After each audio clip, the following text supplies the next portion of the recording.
Mbretëria e luleve. Në një kopësht të madh, shumë larg zhurmës së qytetit, jetonte një mbretëri e vogël me lule. Aty rriteshin trëndafila të kuq, margarita të bardha dhe manushaqe të vogla që mbushin ajrin me aromë të ëmbël.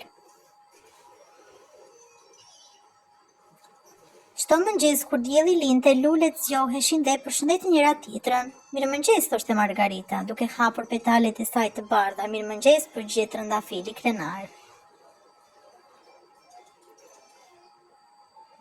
Por në një cep të kopshit rritej një lule e vogël që quhej Thana. Ajo ishte e re dhe pak e tushme. Mendonte se nuk ishte aq e bukur sa lulet e tjera. Një ditë erdhi një flutur shumë gjyshe. Ajo ul me Thanën dhe tha: "Pse je e trishtuar?" "Sepse nuk jam aq e bukur sa të tjerat", tha luleza. Flutura buzëqeshi dhe u përgjigj: "Çdo lule ka bukurinë e saj. Trëndafili ka aromën, Margarita ka dritën, por ti ke zemrën më të butë të kopshtit."